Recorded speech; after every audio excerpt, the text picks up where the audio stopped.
I think we have everybody here, so we're going to call the meeting to order. I don't know. I don't think so. Okay, so we're going to call the meeting to order. Thank you, everybody, for showing up. And again, I want to thank all of the committee members who welcome as a committee member. This is really hard to see people from over here, so maybe I'll just try to scooch over a little bit. So I want to thank all the committee members who were selected to serve on this Charter Review Committee. We had a fantastic group of applicants, and of course, we encourage everybody who wasn't appointed to also participate, but I'm really excited to work with all of you, many of whom I've worked with in prior Charter Review Committees, and some whom I haven't, and I'm excited to work with you as well. So we have a few items to talk about on today's agenda. I just welcomed everybody, so welcome. And then the next item that we're going to talk about, our city attorney is going to make sure that everybody in the committee is familiar with what the Brown Act is. For many of you who have served on committees or on commissions in the past, you are very well aware of this, but it's a good refresher for all of us, even for those of us who have dealt with it before, to make sure that as a committee, an official body, that we are not in violation of anything in the Brown Act. So we're not going to obviously review it every meeting, but this first meeting is very important that we all get a refresher on what the Brown Act is. The next thing we're going to do as the very first order of business is the committee will select a chair and a vice chair. So we'll go through that, and then we'll give a little bit of background and what the committee is expected of them.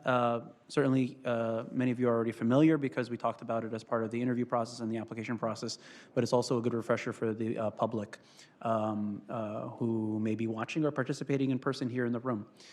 And then finally, as far as the committee discussion goes, it'll be an open floor for the committee and whoever is selected as chair to drive the discussion around how the committee would like to do outreach to the rest of the Santa Clara community.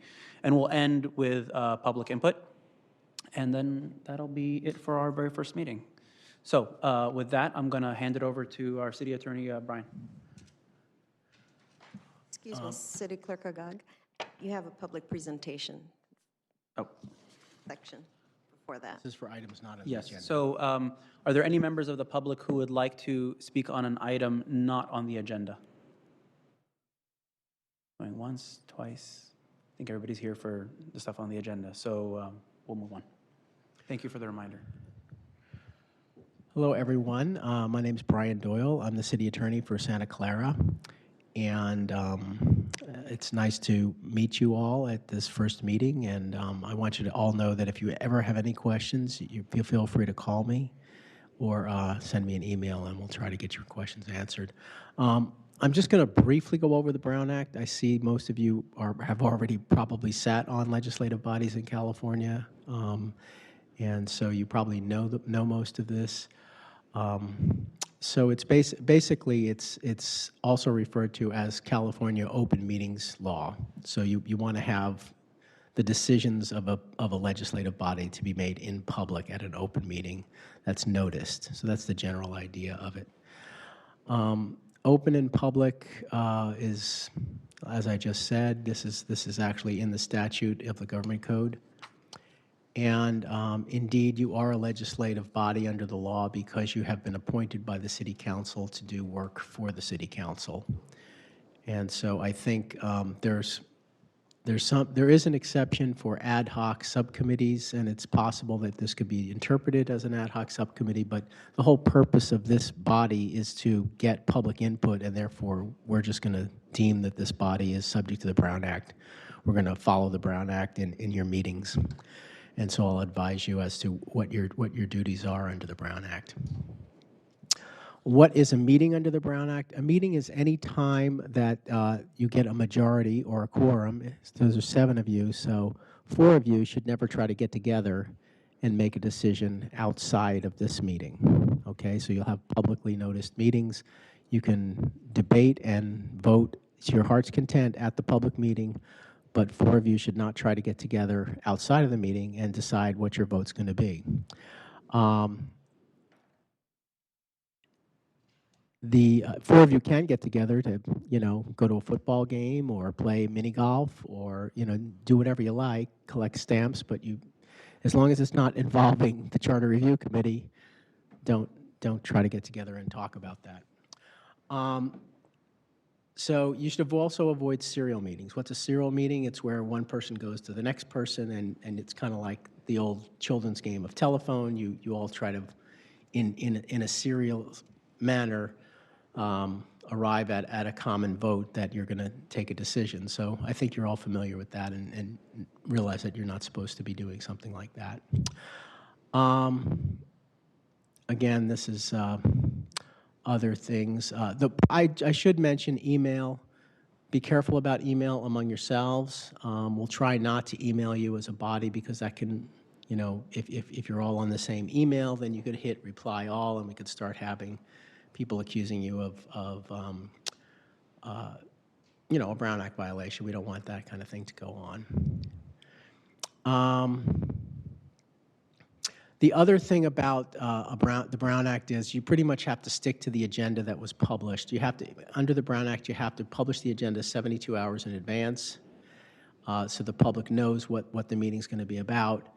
And so because of that, if you get to a meeting and you want to start talking about something that's not on the agenda, then you can have a very brief discussion only to say, I'd like to put it on a future agenda, but you can't really have a substantive discussion and try to form a consensus about how you're going to vote on that item. And then there are serious consequences for violating the Brown Act. I don't perceive the Brown Act to be a big issue with this committee. I think this committee understands its role as to be as open and public as possible, to receive as much public input as possible. I do want to say a few things about, because the role of the committee is public outreach, there's absolutely no problem with 1 or even 2 or possibly even 3 of you getting together and going out and talking to groups of people. You can garner as much input as you like from the public as you're out and about in town, or if you want to set up meetings with groups of people in town to see where they're at, what they think about the issues that you're going to be deciding. I think it's perfectly fine. There's no problem under the Brown Act doing that. The one thing you should not do is try to convene a meeting where 4 of you are going to be there. That might start having problems. But if you want to have meetings outside of the meetings that are noticed by the city, then keep it to 1, 2, or at the most 3, and you're probably not even going to make any decisions there. You're just really gathering information.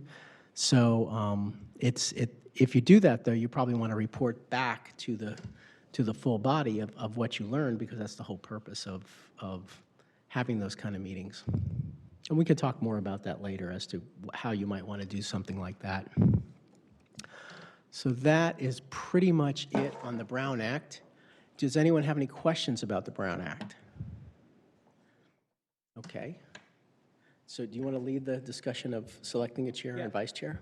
Yeah, so the first order of business we're going to do is for you guys to select a chair and vice chair amongst yourselves.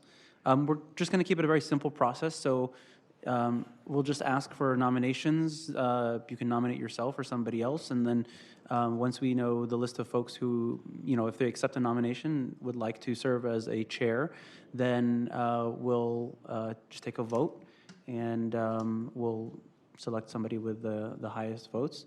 And after that, we'll follow the same process for a vice chair. So after the nomination, we'll, give you, a couple minutes to talk about why you think you'd be a great chair. So just to be really clear about the role of the chair and the vice chair, the chair's role is really to run the meeting. This is the first meeting, so I'm running up until we have a chair, and then after that, it's in your hands. So this is your committee. You're representing the entire community, the entire Santa Clara community. So once we get past the point of selecting a chair, then the chair will conduct the remainder of the meeting and future meetings as well. And as Brian mentioned, getting things on the agenda for the next meeting, again, that will be something that the committee will decide as a whole, and the chair will be running the remainder of today's meeting and the future meetings as well. And then the vice chair's role is simply to fill in for the chair in their absence. So that's it. So with that, are there any questions on how we're going to just do the chair, vice chair selection and the roles of the chair and the vice chair? Any questions? Seems pretty straightforward. So with that, just going to open the floor to nominations. You're free to unmute your microphone and nominate somebody or yourself. I nominate Suds Jane as chair. And Suds, do you accept that nomination? Yes, I accept. Okay. Rich, you have a... I nominate Steve Silva. Can you use the mic for people who are watching the live stream and those in the room as well? I nominate Steve Silva for chair. Okay, and Steve, do you accept that nomination? Unmute. Yeah. Yes, I do. Okay. Are there any other nominations for chair or vice chair? Sorry, we're just focusing on chair first. Kathy, did you want to say something, or? I was going to nominate Steve Ricosa for chair. Okay. Steve, do you accept the nomination? Yes, I accept. Okay, cool. Are there any others? All right. We'll just go in order of the nominations. And Nora, I think you're going to keep time for us, if you don't mind, or I can keep time as well. Okay, you got the timer. Okay, sweet. So just 2 minutes, Suds, on why folks on the committee should vote for you as chair. For the past year, I've been chair of the Planning Commission, so I understand how to run meetings, and I have worked with the planning staff to make sure that we had the correct agendas, and so I have the experience, and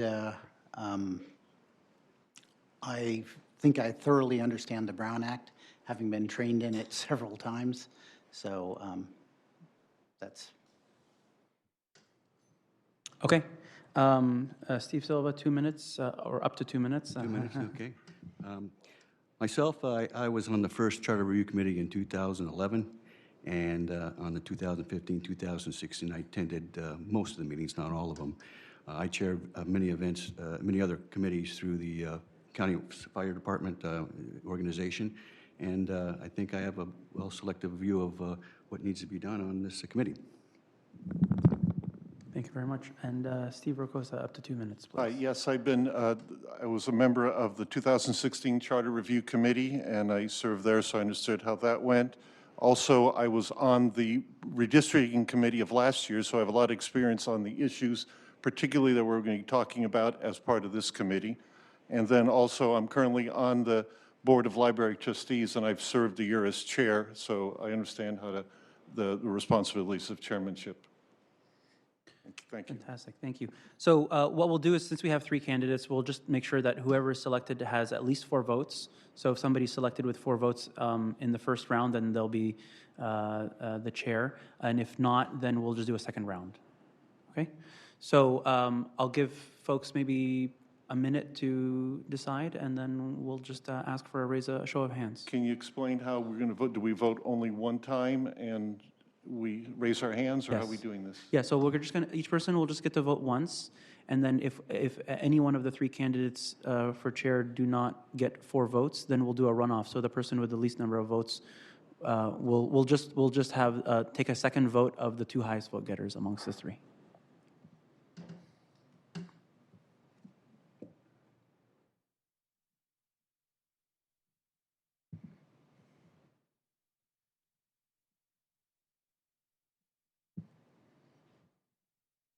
Okay, is everybody ready to vote?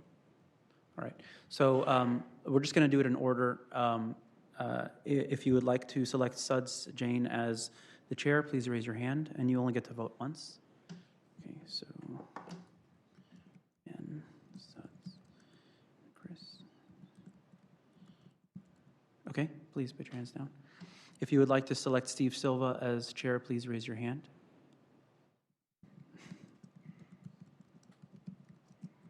Please put it down. Oh, I see Rich as well. Sorry, I missed you. And then if you'd like to select Steve Ricosa, please raise your hand. Okay. We had 3 votes for Suds and 3 votes for Steve Silva. So we're gonna ask Kathy, since you would be the tiebreaker here. Would you like to select?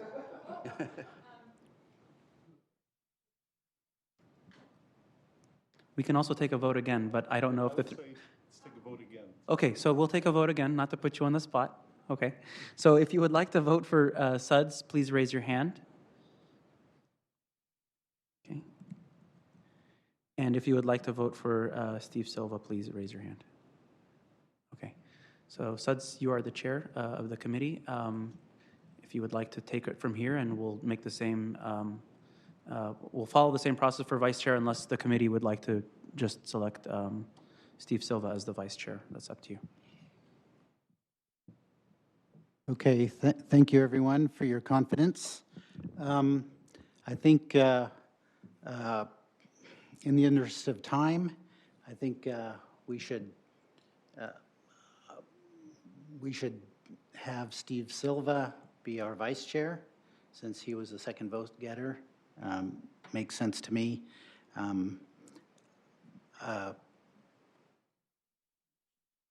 Do we take a vote then to approve that nomination? One of the members would make a motion, and another member would second, and then you'd vote on that motion. Okay, would someone like to make a motion?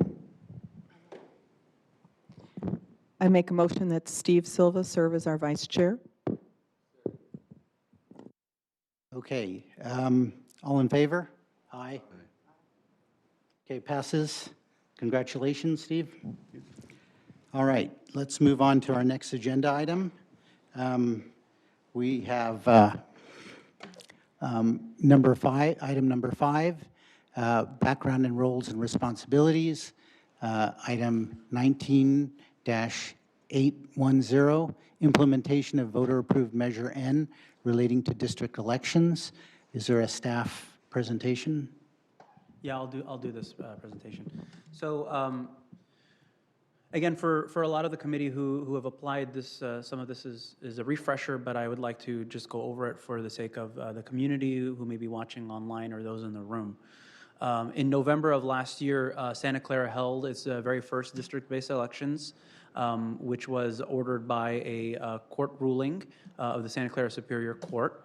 And that ruling implemented 6 districts within Santa Clara, but as part of the ruling, there was no charter amendment. And our city charter still states that our council members are elected by seat at large.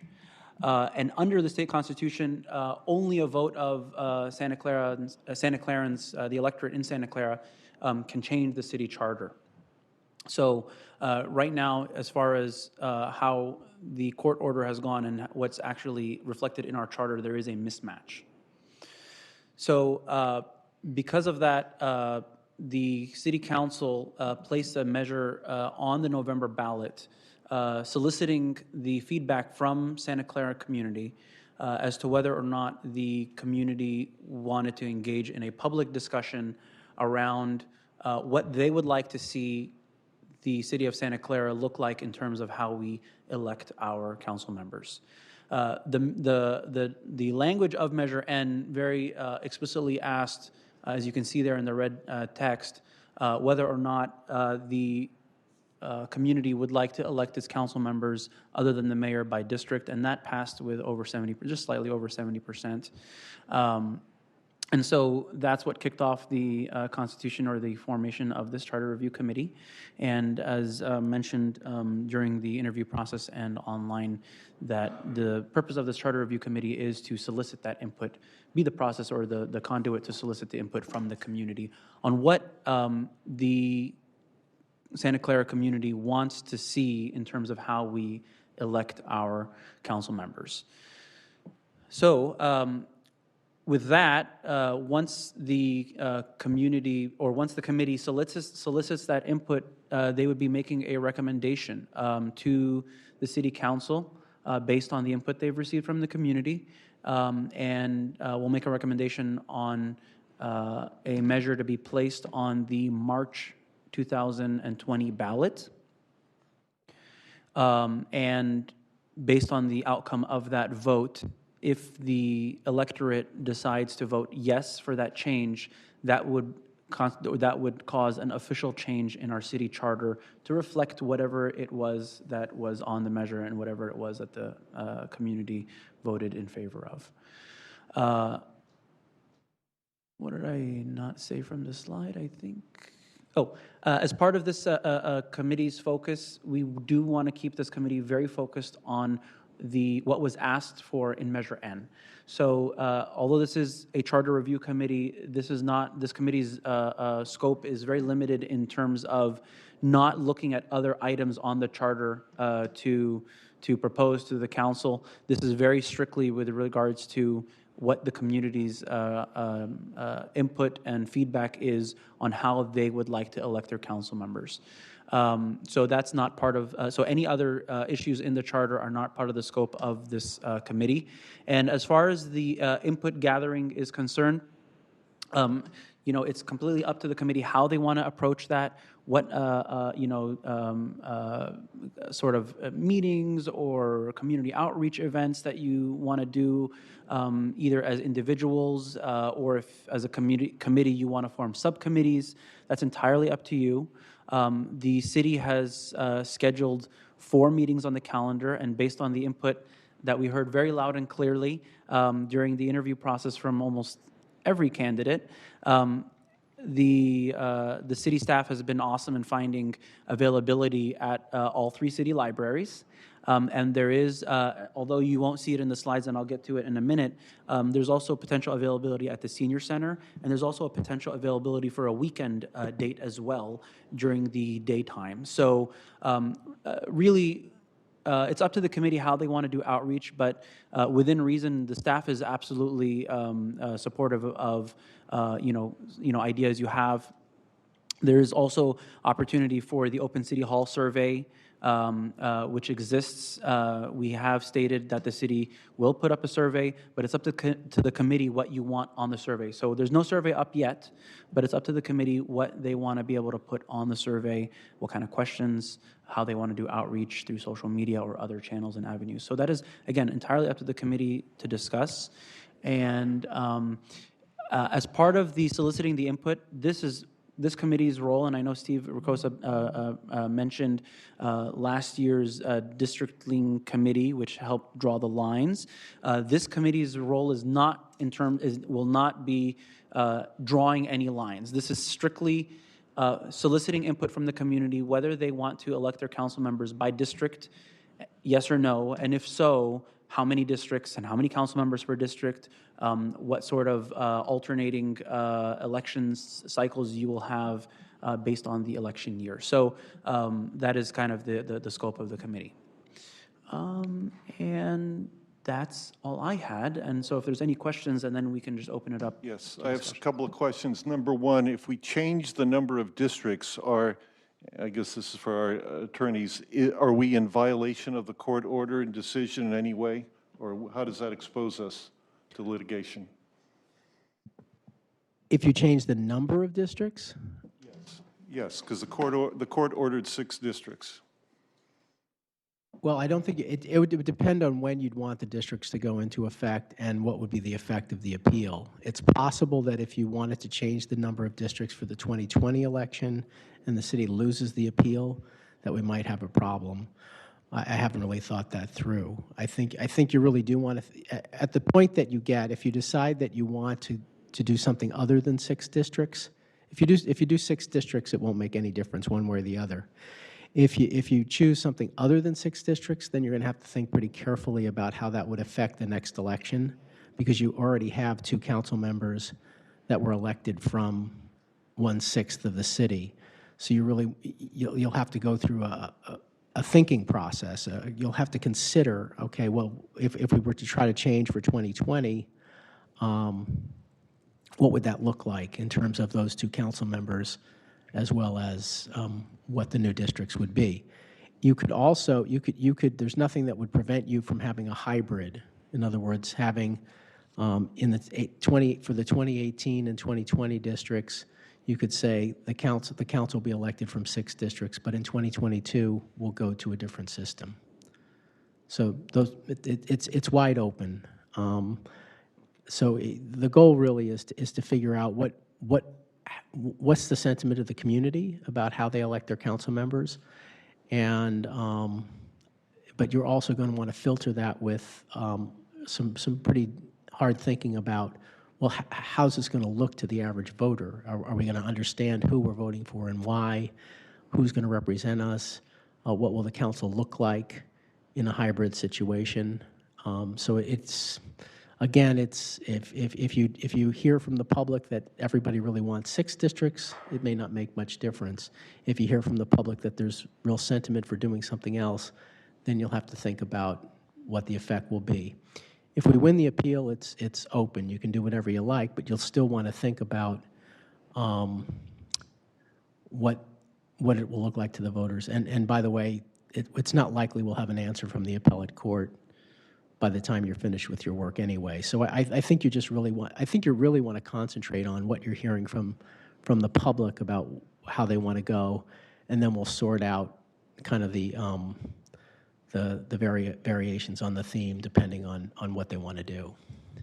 Okay, that's good, thank you. I have another question because you kept saying how we're going to vote. Does that mean voting methodology in terms of ranked choice voting versus something else, or the only thing we're going to discuss is the number of districts? I can't tell you what you can and cannot discuss. I mean, the issue kind of came up at the council meeting as well. I think, having been through a very, very long and arduous process to come up with Measure A that had ranked choice voting and seeing it not prevail, it does not seem that if you did that again, you would prevail. I can't tell you one way or the other, but so I think the goal of this committee is really to come up with something that's going to get 51% of the vote or more. It doesn't make much sense to come up with a charter amendment that's not going to pass. The whole idea is to get the charter amended into something that we can actually use in an election. Okay, thank you. Okay, Mr. Cooley? Yeah, so in reading the packet, I saw it said that we're not drafting any language. So is it correct to say what we're doing here is coming up with there should be a charter amendment drafted that meets point A, point B, point C, and that's the recommendation, and then it will be acted upon? Yeah, so I mean, when we say we're not going to draft the language, it's a long and arduous process, and for those who are following on the previous one, to come up with the actual legalese on how it will show up in the ballot, and then also what the actual language will reflect in the charter if the ballot measure passes. So that will bog down the committee quite a bit. So the intent is for the committee to make a recommendation to the council. The council may take or may not take your recommendation or modify it slightly up, it's entirely up to the purview of the council. And then once the council has voted on something, then between the city clerk's office and mostly it's the city attorney's office in terms of coming up with a legalese, they will work on the language reflecting what the community and what the council ultimately decided. So just so you understand the process, the charter, the actual amendment language will go to the city council at a public meeting in the form of a proposed resolution placing that ballot measure on the ballot. So the public will have ample opportunity to comment on the language, and I don't have any problem getting that language out early and putting it on our webpage so that people can comment back to me if they feel like there's ambiguity in the wording. It's just that if you throw up a paragraph on a screen and have 7 people look at it, it becomes very difficult to actually draft language that way. It's just not a real great way to do it. But so we will very much make sure we understand exactly how you want the charter to operate based upon your recommendation, and we commit to coming up with language that will follow your recommendation and bring that to council. Council is still free at that point to do different things because they're the ones deciding on what to put on the ballot. But I think they've kind of committed to following this process, assuming that you come up with a consensus amendment. What that was leading into was are auxiliary issues related to districting something that we're allowed to consider? I'm thinking, so basically if there were comments on how do the district lines get drawn in the process? Does that go into the charter or not? Which I could totally see people bringing up. Are we just like, no, we're only dealing with these initial issues? Or, I mean, it kind of follows on to the previous question of, are those things that we should be taking feedback on, or should we really be focusing on just the things that are directly related to the? I think it's certainly within the committee's role to take as much feedback and distill that into something actionable and meaningful. So I absolutely would, encourage the committee to solicit all the feedback. As far as what applies and when it applies, that would be something that the committee would discuss. Certainly, the drawing of the lines is a much lengthier and legal process. And I did forget to mention, but I do want to inform the committee that we have Dr. Jean Gobele, who is a phenomenal demographer, and she helped both charter review, the last two prior charter review committees with their work. She'll be available as a resource in each one of these meetings, but again, the focus of the committee is not on drawing the lines, but you're welcome absolutely to solicit that input from folks and distill it. It wasn't about, if, I understand we aren't drawing any lines. It was more of if the suggestions come up of maybe in the charter, we should say something about how the line drawing process should work. Would that fall the under process. this? Yeah. Typically, I don't, I think it happens kind of both ways. Sometimes charters or constitutions describe how the issue is really redistricting. Obviously, if you come up with something that needs to be done for 2020, in other words, if you were to say we're going to have something other than 6 districts for 2020, then we'll have to have some way of describing how those districts get drawn. It doesn't have, but how that gets done doesn't need to be in the charter itself. You can say, and the charter amendment will say, and the city council shall pass an ordinance creating a districting committee that will do X, X, X, and X. And that way you don't have to get all that work done before March 20. And then as far as future goes, the same thing. You could have a charter provision that says, and the council shall create a redistricting process by ordinance to carry out the redistricting necessary following each 10-year census. And that would be all done through a public process. Yeah, Mr. Bonito.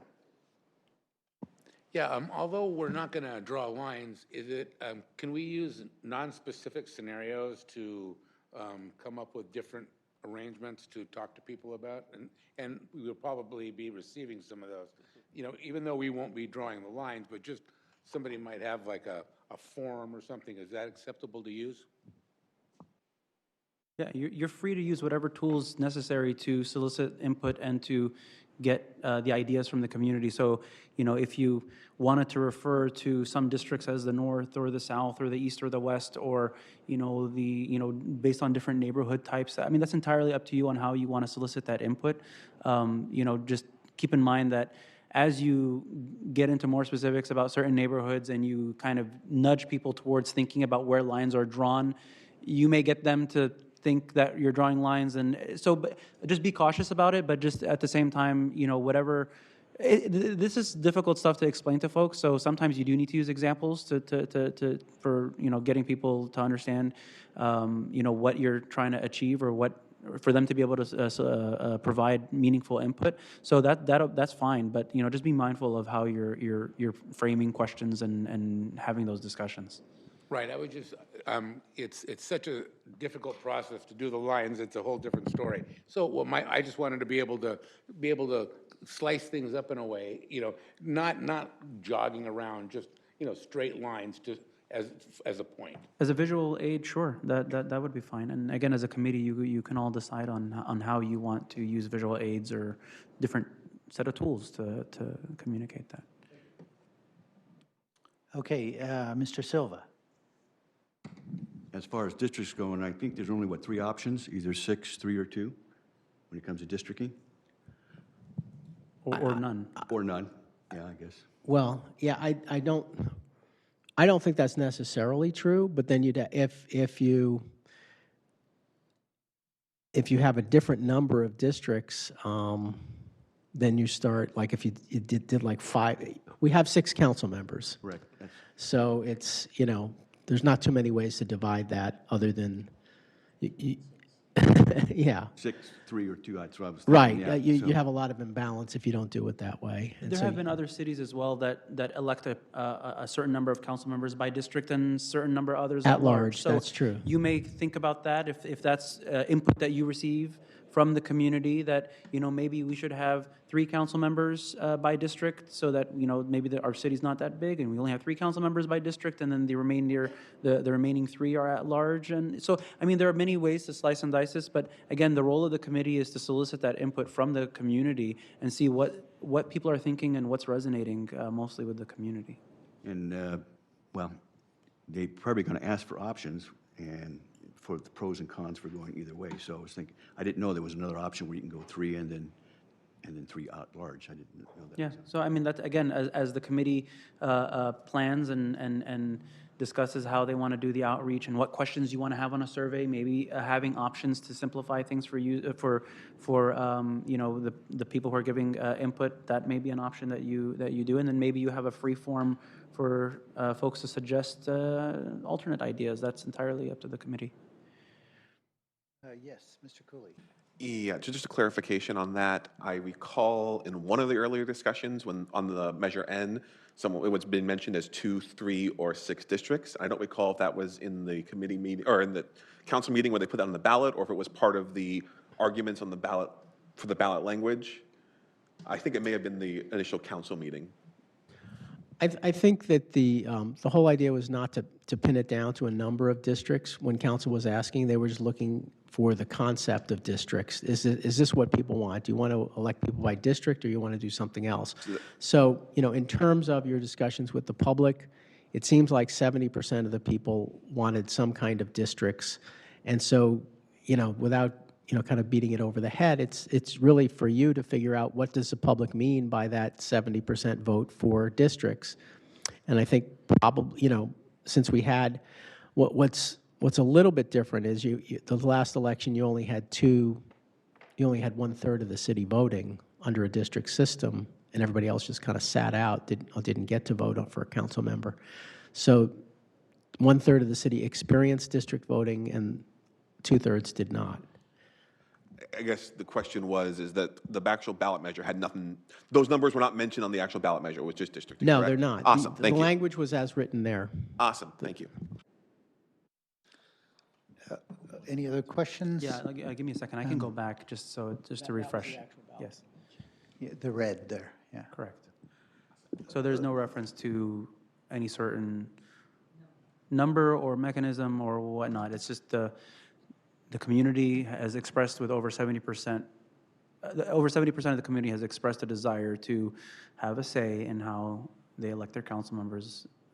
Yes, Kathy, or sorry, Seth. So I have a point of clarification. As I understood what I read, that our job is to listen to the community members. We don't have to come to this with a preconceived notion of numbers or districts, but rather gather as much support as we can and come back here, again, publicly to say, this is what we found out. So we don't have to be involved with numbers at this point, with number of districts. We're supposed to gather information on what the public is saying they want based on the 70% of the people who said they want something other than what we had before. Yes. I think what Steve Silva had mentioned, though, was in asking or soliciting the input from the community, it sometimes helps that you give them options so that it's not an open-ended question. But absolutely, the door is open for the community to provide whatever ideas and input they have. But at the end of the day, with as few meetings as we have, at least initially scheduled, the committee needs to, distill the input and the feedback from the community and package it in a nice proposal to the council to make a decision. So whatever tools necessary to help you get to that conclusion, please use it. That is what you're here for.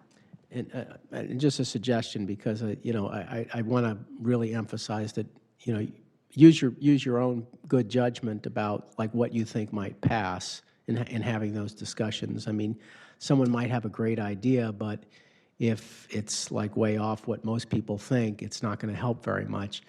As well as as your discussions with the public progress, I think you're going to want to hone in on one or two or three different ideas and start testing those ideas with the public and not just leave it open-ended as to, in general, what does the public think? Because you don't want to, at the last minute, have to try to figure out where the public sentiment is going.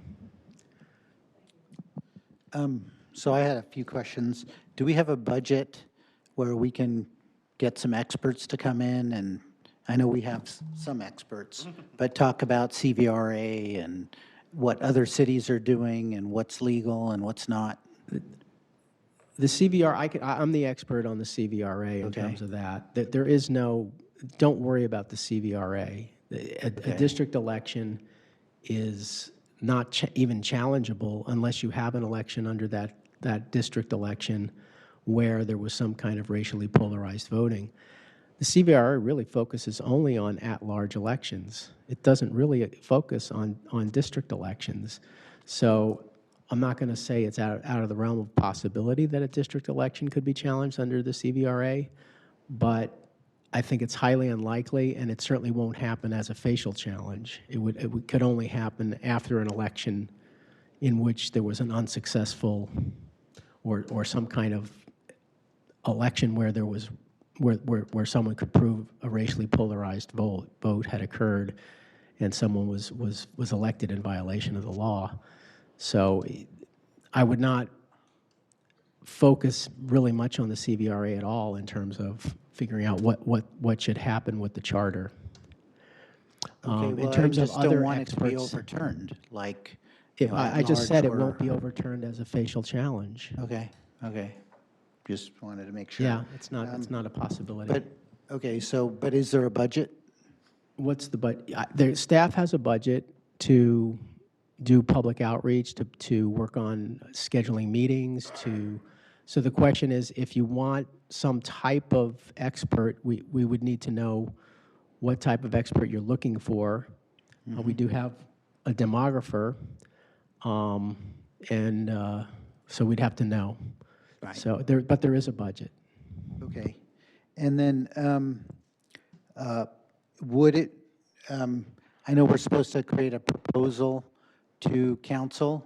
It won't be the final language, but it'll be a draft proposal. Could we create a subcommittee to draft that and then have it approved by the full committee? That's entirely up to you. I mean, You're free to do that. I just don't want to run out of time. I understand. Yeah. I understand. I mean, having a subcommittee could actually make things move faster. Yeah, because they would draft You're it, absolutely right? free to do that. I just want everyone to understand that if you start having the entire committee actually wordsmithing stuff. No, we don't. That's why you want a subcommittee. Right. Yeah. Okay. So that was my point.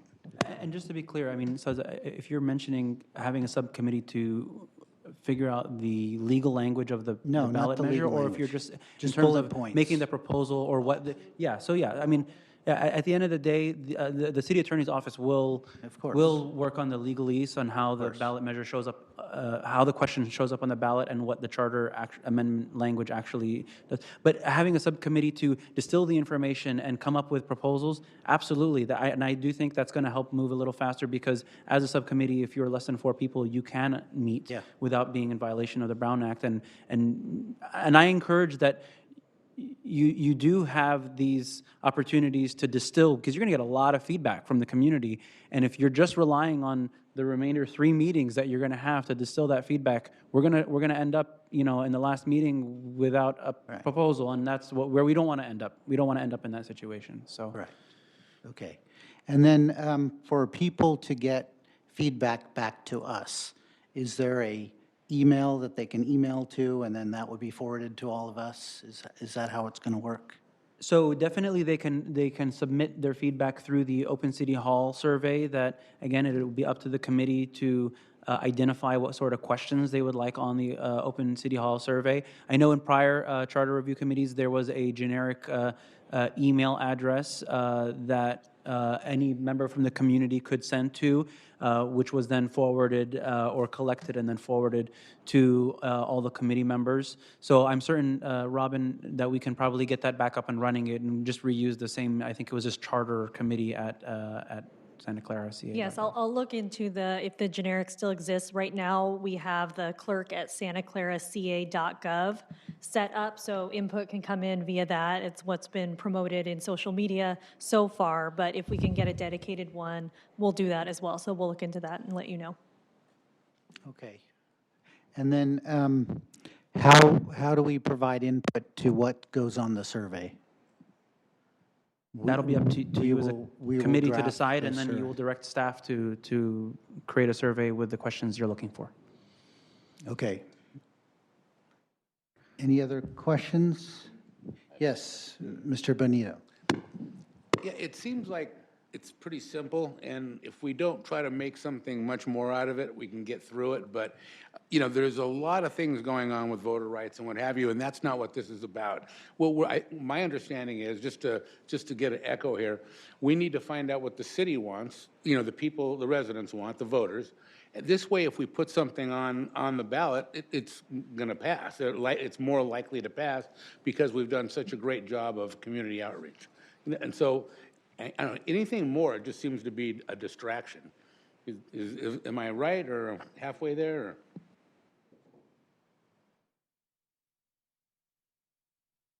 Or? Are you asking me, or are you asking your fellow committee members? I'm not sure.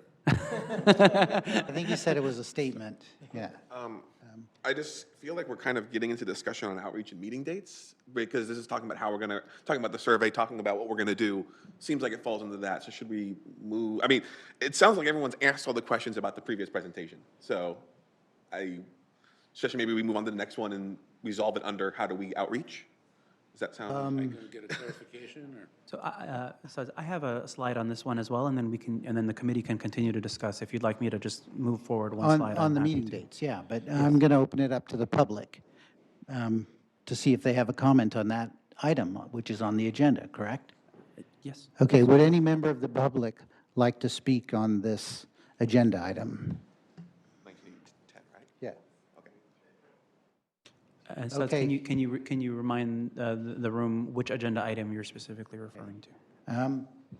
This is 19-810, implementation of voter-approved Measure N relating to district elections. So this is talking about how we would implement this Measure N. So at the next item, we will be discussing outreach and meeting dates, how we will do the outreach. Yes, come forward, please. Please speak in the microphone. We're actually live streaming this, so people who are live streaming can hear you. Yes, please. Yes, please. And, sorry, Suds, we have Nora with the timer as well. Okay, you have 2 minutes. Okay, I'm a bit confused. I thought that the voters already voted to implement the districts by 70%, and it seems like you're saying ask the voters what they want. I thought they already said what they wanted by saying 70% voted to implement by districts. So if you have to do the charter amendment, well, shouldn't the charter amendment just say what the voters had already voted? And that should be part of the, the voting that you're going to put out there. Is that what's happening? Well, my understanding was that if you read it, there was no number of districts in there. So when the people voted, they just voted that there should be public outreach, and we should then come up with language for the charter, and then the voters would vote again. So they never said it would be 6 districts. So we need to say in something that people vote on, whether it's 6 or 2 or 3 districts. Okay, but they're not voting to go back to what we had, right? Well, no, we could. We could have 0 districts. It's a possibility. All right, I would just question on that. Thank you. Is that correct? I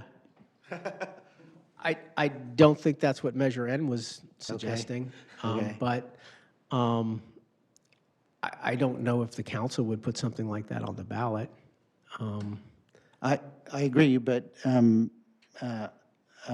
Haggag said it could possibly be 6, 3, 2, or 0. Well, I mean, I'm not saying you could not recommend that. Just from my reading of 70% with that language would be that it's probably not one district. Correct. Yeah. Yeah. Sure. So my understanding is just the language that was on the ballot was vague, so we are here to get something which is not vague enough that you actually can do a proposal.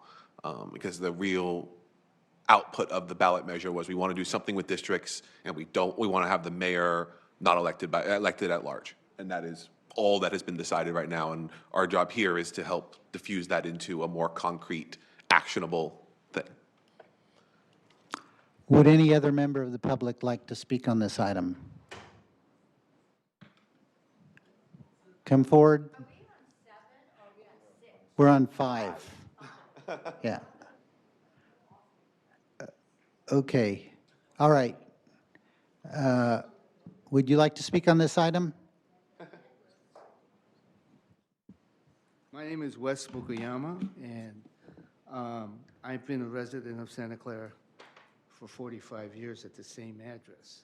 Could you speak into the mic, please? I also was a litigant in the court ruling, and what this says to me was a desperate attempt for the city, with Mayor Gilmore trying to appeal the decision.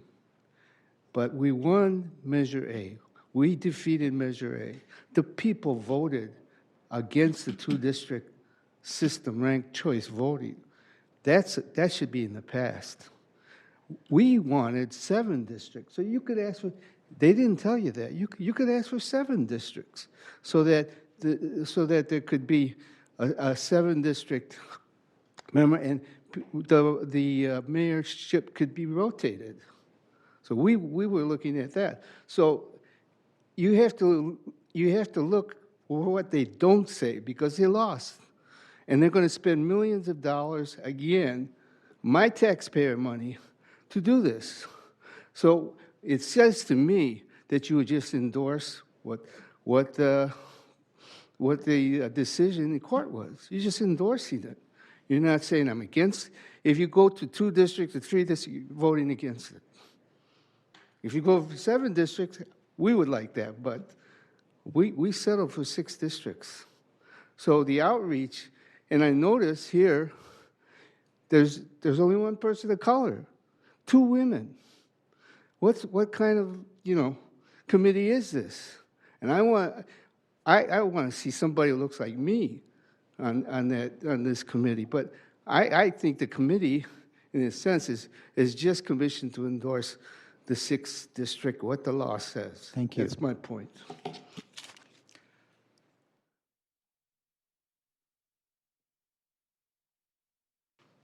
Hello, my name is Tamina Usman. I'm the Government Relations Coordinator for the Council on American Islamic Relations.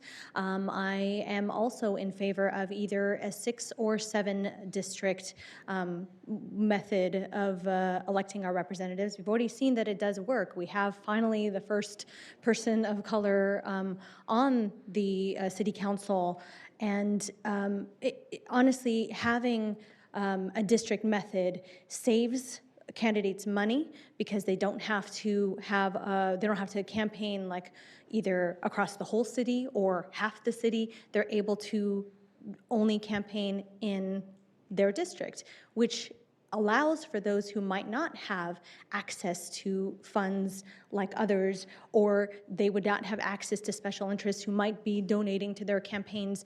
It's a better method to make sure that all folks, people of all backgrounds, are able to run for office, and to have people from different parts of the city also be elected to office. So I encourage the committee to vote in favor of either a 6 or 7 district model. In addition, we want to make sure, look, I mean, we already have the lawsuit that and the judge has said that we should have a 6-seat model. And again, just to reiterate, we finally were able to elect somebody, a person of color, to the board, to the council, and so I hope to have your vote for that. Thank you. Please step forward. Hi, my name is Mike Kakus, a Santa Clara resident. In regards to item number 5, in regards to Measure A, I always thought that was kind of a weird wording when I voted, when I decide to see that on the ballot. But coming back to, I think, what the earlier gentleman said and what somebody else mentioned too in terms of interpretation, my understanding was that the voters decided that they would like multiple districts. So that being the premise, then my hope is the committee will be focusing more on that. And even though, you mentioned something where somebody mentioned the different numbers of districts, I would think that this would indicate that no, we don't want 0, we don't want 1, we want multiple. And I hope that the committee focuses on that. Thank you. Thank you. Would any other member please step forward. Hi, everyone. My name is Victoria Smith. I've lived in Santa Clara for 10 years. And just as to be upfront, I am the vice president this year of the Asian Law Alliance. And the plaintiffs in the back of the room, I don't represent them. And my firm doesn't represent them. I'm here plainly as a Santa Claran. When I first moved here, I thought it was really neat because there were such a mix of mom and pop shops, and there were ethnic restaurants and markets, Americana restaurants and establishments, but then also the high-tech, big companies. And I thought it was a really neat range of things to see and people to live around. But then I took a look at the city council, then I found it kind of odd that there was just such a solid block of non-minorities on there. And it wasn't just currently we didn't have any minorities, but we had never had any minority on the city council as far as I understand. And so, how could that be in a city that's so diverse, not just ethnically, but across the board as far as finances, industry, and all of that. We really should do better than this. And, just being a minority, you really can't truly understand what it feels like unless you are a minority. I mean, imagine if you came into a room and you had 10 Asian people saying, I'm going to represent you. Do you think they would do a good job? They could try their best, but they couldn't do what an Asian person would do who had walked in your shoes growing up and living in Santa Clara. So for me, this comes down to representation and cost. The voters have spoken. We voted down Measure A, and we already said no to a two-district system. Thank you. Thank you. All right. Would any other member of the public like to speak on number 5?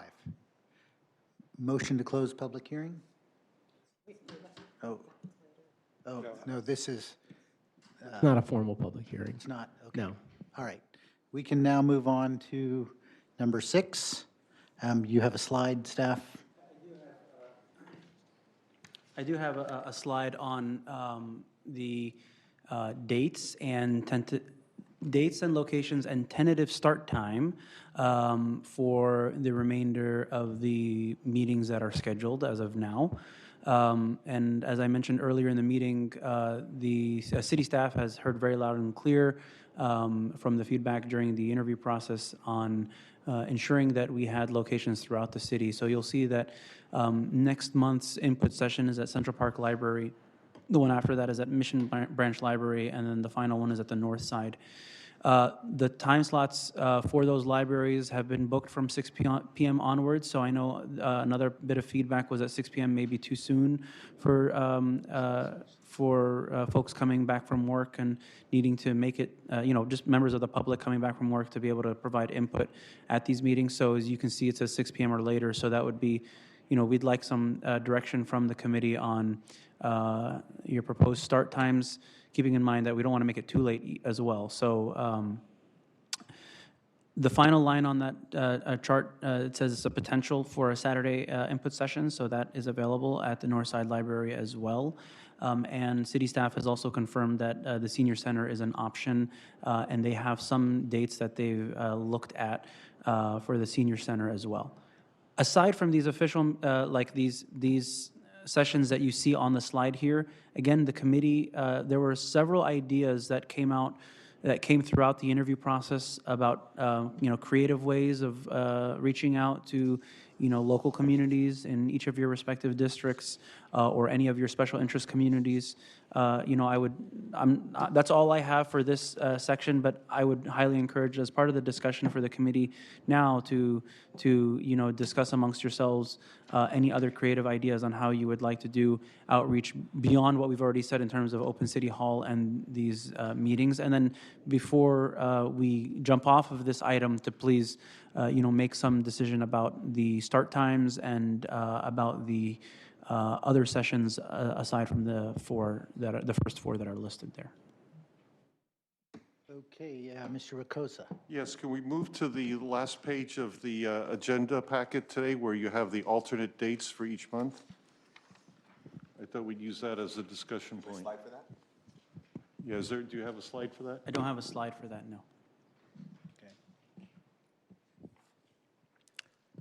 For those in the room, there are additional packets at the front there, and then obviously all the committee members do have this. I don't have a way. Is there a way to project a? We'll look at trying to get up on the screen, but in the meantime, just please look at your packets, and for members of the public, there are additional packets over there.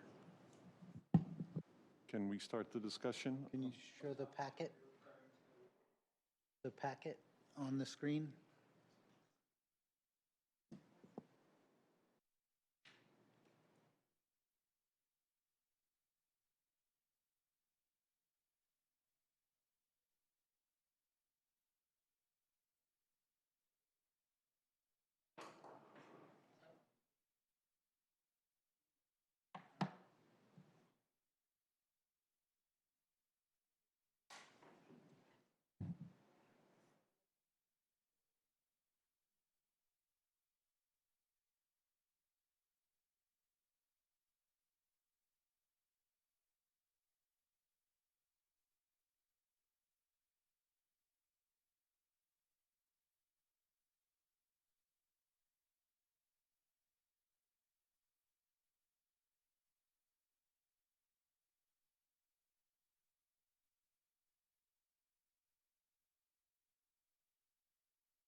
at the meetings in the full meeting that comes after it. I think that would be a functional way of getting a lot of input from a lot of areas without having to worry too much about scheduling full meetings. I'd imagine we can't really look going over more than 4 or 5 of the full group meetings. It's just not going to happen, given the timing and resource constraints. I don't know. I agree. Sometimes, and this is part of the reason why I asked about budget, sometimes you can get more community members there if you provide childcare and dinner or something like that for people. I don't know if there's any thought to that, but I know planning commission meetings are very sparsely attended, so I think if you provide some of those other things, you can get more people out to meetings. I know Catalyze SV does things like that. I had a logistics question. These meetings here, let's say the August meeting, is that where we would be defining the language for the open CV, the open government, the open city questionnaire? Is that where we would be crafting that survey? You'd certainly want to put an item to discuss surveys on an agenda where you can discuss it without being in violation of the Brown Act. Like discussing and making a decision now on something for the agenda the survey may not be doable given what's on the agenda for today's meeting, but if you certainly wanted to discuss it for the next one, I would encourage you to put items on the agenda for discussion that you might want to take action on.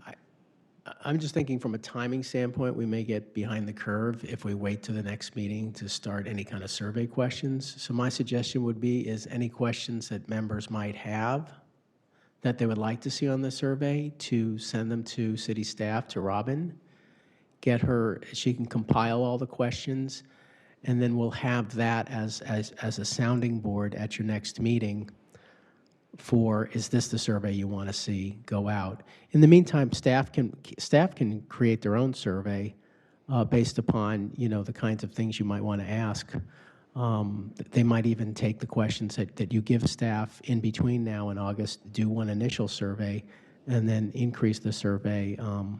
Because it's not like a survey where people are calling up. It's an online survey where people are just responding. So we could even add questions to it or supplemental questions. It's really just to get the discussion going with the public. So I think just from we're really bunching stuff up into September and October, and I think to the extent you have questions that you think you might want the public to weigh in on, just get them to Robin and we can start a survey. Okay, and I encourage members of the public, send an email until we get our official one set up. Send an email to the clerk's office for questions that you want to be put on the survey. Yes, Mr. Cooley. On the survey, I was kind of under the assumption that we would have, if the survey was going to go out, it would have to be at the next meeting, an agenda item for us to actually say, let's go out and put out the survey, which means that the kind of developing of it would have to happen between now and then. And so I was kind of under the assumption that we would probably pick a couple of people who would, look through it a couple times, and that way we actually have something that's been, like we think we should go with this. I don't know if that's the whole subcommittee thing. Like if that's the proper way to go about. If it's something that has to happen by the next meeting, having someone look over and say, oh, here's the 10 questions. Yeah, we think this is going to be productive. That way the whole group can start with something that looks whole instead of we have 3 alternate questions for this and 2 alternate questions for that. And then the follow-on question is, any of the other feedback mechanisms, outreach mechanisms that we're planning on doing or thought we could do, any of them have time constraints that we should get people looking at it before the next meeting? Is the survey the only one? Are you asking me? I mean, I'm just trying to facilitate. So I'm not a member of the committee. I'm just legal advisor, but I have experience with how these have proceeded. I'm just simply alerting you to the possible time constraints, and I think I think you don't want to get bogged down in the mechanics of fixing to get ready to start to commence to begin to figure out how you're going to do a survey, as opposed to just really trying to get as much public outreach early on as you can. I feel like we're getting bogged down in a lot of the mechanics of how you're going to do this, as opposed to let's just start getting the public input as much as we can, and at the same time work on improving the process as we go along. I guess the question was to the city clerk on, obviously the survey is something, if we want to get going, we probably should get going on it. Is there any other feedback mechanisms the city has used that we would want to say, like, we should get going on this now because we only have such a short time frame? Or is the survey the only one that kind of needs that spin up? I mean, in terms of the tools that the city has, the survey is an easy one that has worked well in the past. So that is one, and it doesn't cost anything to put up the survey. I don't know if it costs maybe something, but I mean, in terms of like, we're not mailing stuff out and that sort of a thing, because it's online. The city does have other resources in terms of like the way they can reach out to e-notify, so via email. They have social media outlets from their Facebook page, their Twitter accounts, Nextdoor accounts.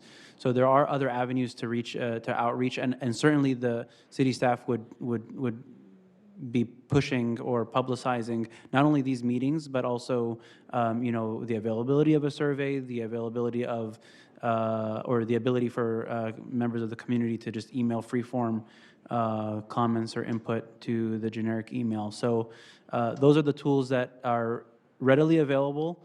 I think your other suggestion in terms of if you wanted to have subcommittees go out to very, discrete neighborhoods within Santa Clara, city staff is here to help facilitate as best as we can, access to certain resources like Machado Park. And I know that there's already been some contact with the Parks and Rec Department, but no definitive, until we get some direction, we don't have any definitive like availability list or anything like that we've blocked out. The only thing that has been blocked out as of now are the meetings that you've seen here, and then there's the suggestions on alternate dates if that's something you want to pursue. But other than that, like the committee, it's up to the committee to decide how to direct city staff, again, to the best of our ability to accommodate other tools and resources that you might need.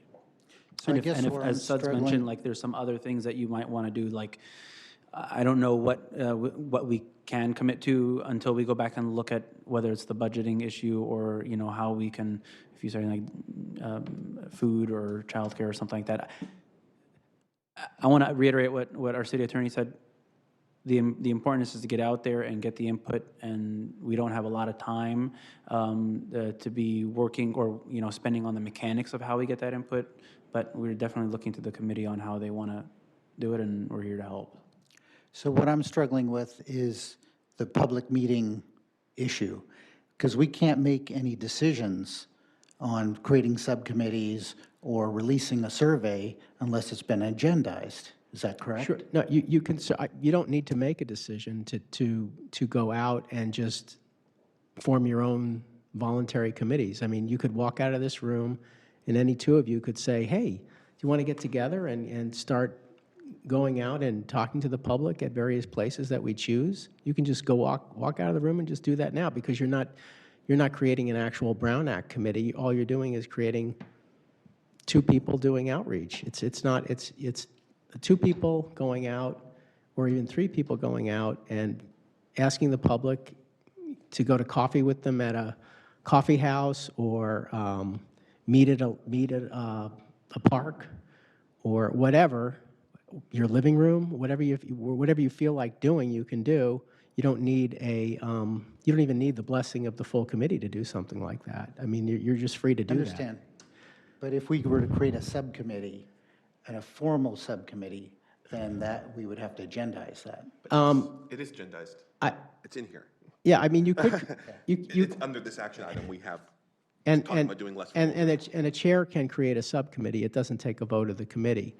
So, but the trick to that is if you created a formal committee, then that formal committee should probably operate under the Brown Act and have some kind of notice, and then you're going to involve the mechanics of getting that notice out, finding the place, getting that part done. You could do that, and we're not going to say you can't. It's just that's going to start eating up the resources of staff that you might want to have them do something else with. I also want to just clarify, and I think Ben had mentioned, this agenda item is for you all to make a decision on what your action for outreach is. So now is the time to talk about what actions do you want to take for outreach? Is it the survey? Is it, social media? Is it creating or, having folks pair up and do their, smaller setting, outreach events within their neighborhoods, and then utilizing the remainder of the committee meeting, the remainder of the official 4 meetings as a, information report out. So each person reports out what they heard, and then, maybe you tally up or you document what that is. And so this item is to take action on how, discussion and action on outreach. Sorry. Okay, sorry. Ms. Almazal. Oh, you can call me Kathy, thank you. I think that a couple of things need to be decided. And the first thing is, in these dates in August, September, and October, what are the dates that we are all going to commit to be together? Because it seems to me once each 3 weeks, the entire committee needs to commit to be together so we can share what we've gathered either in our district or wherever we've gone in the neighborhood. And then secondarily, we need to plug these out so that they can be on the website so people can know and they can plan that they could either go to Mission or the library. I'm all in favor of doing something on a Saturday each time because I think Saturdays are a great opportunity. If we do it on a Saturday and we go and nobody shows up, we went on a Saturday because we offered people the opportunity. They didn't show up, well, okay.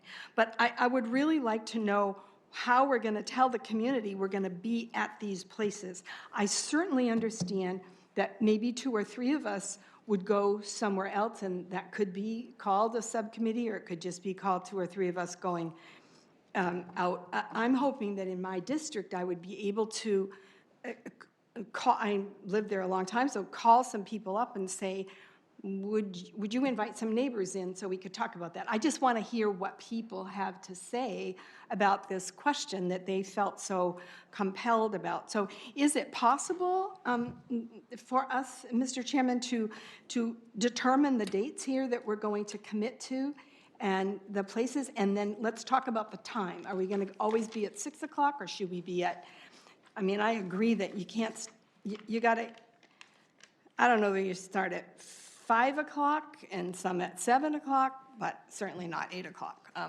think that's too late, so. Yeah, so I have my calendar in front of me. Does everyone have their calendars in front of them so that they could see when they're available and we could just walk through these? Ms. Coulterman. I think that the meetings that people committed to when we interviewed for these positions, those should be fixed.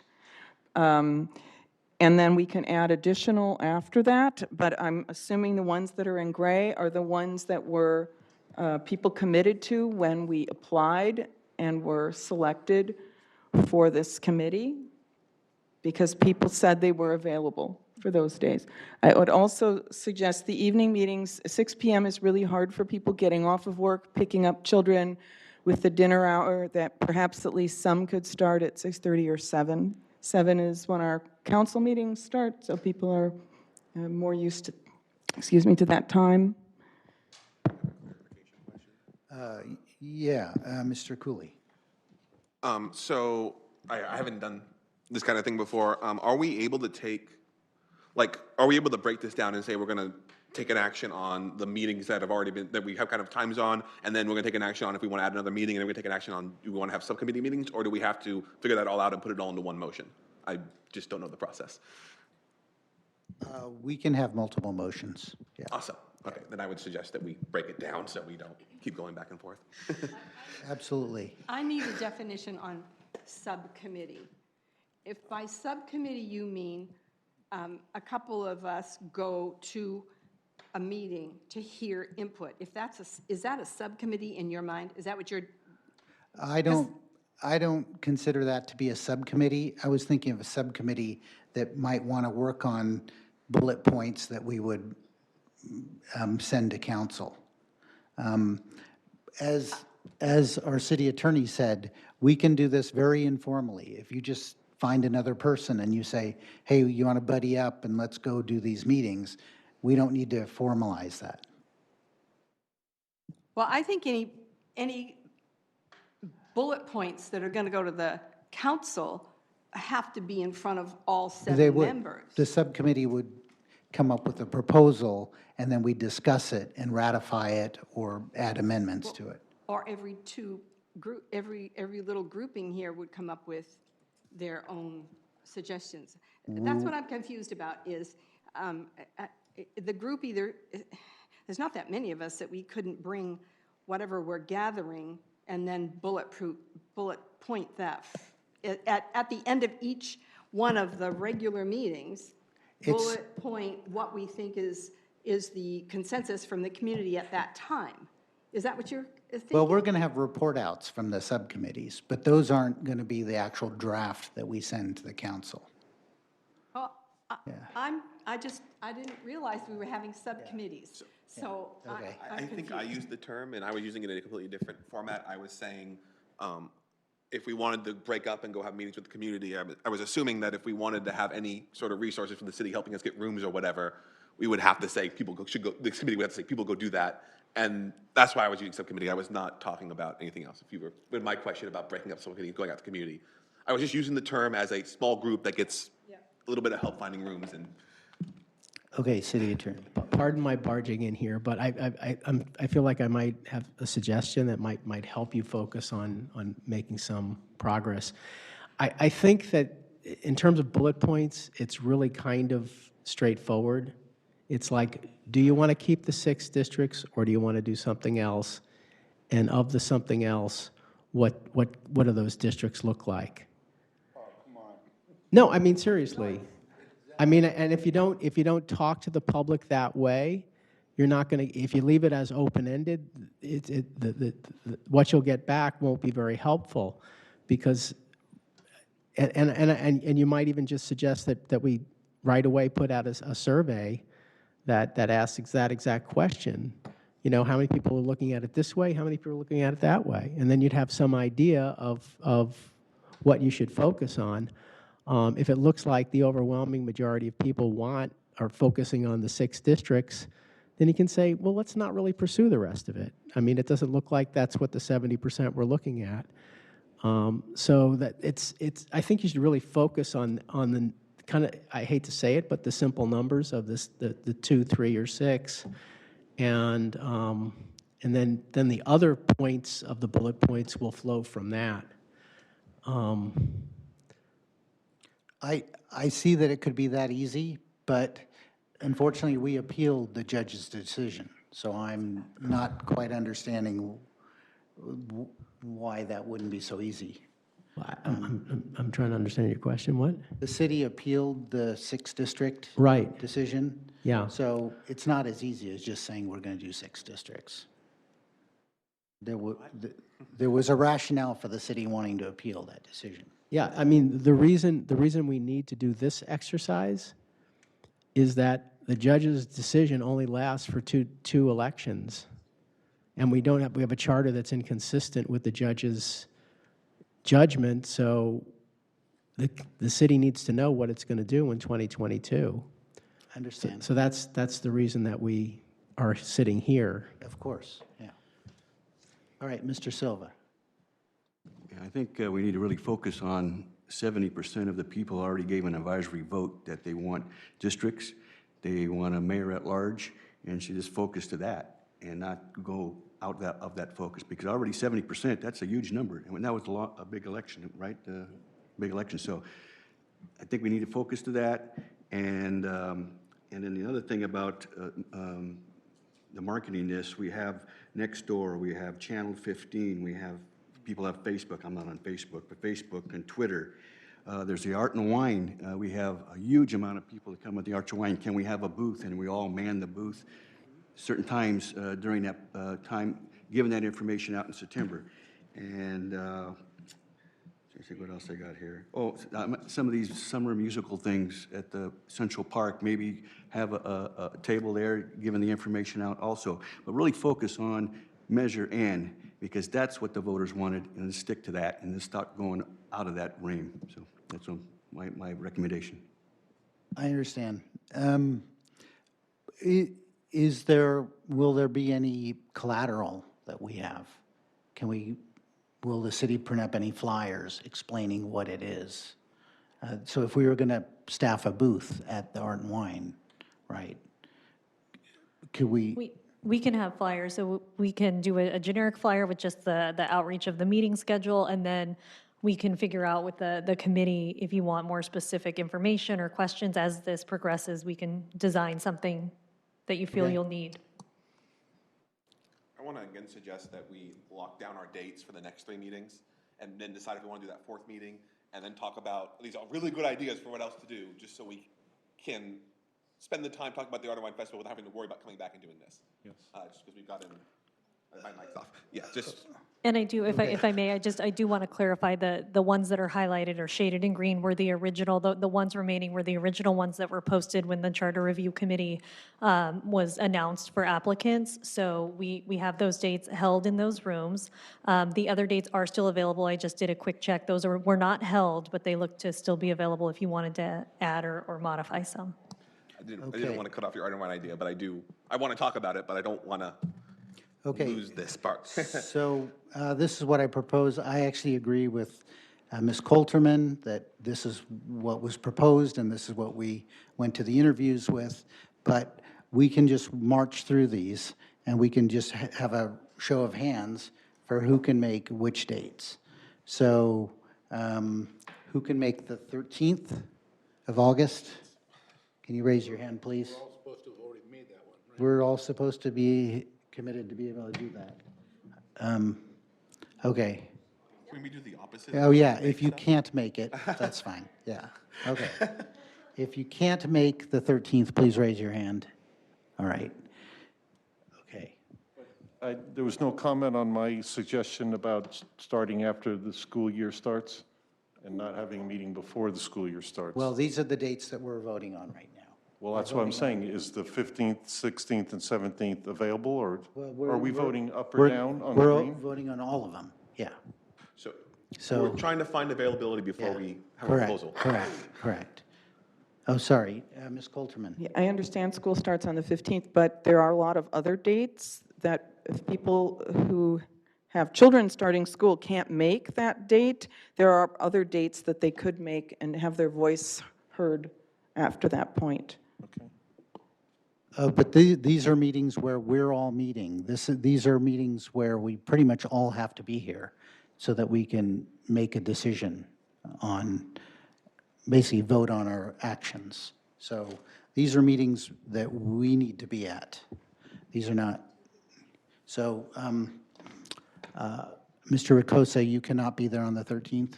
That's correct. Okay. How about who cannot be there on the 15th?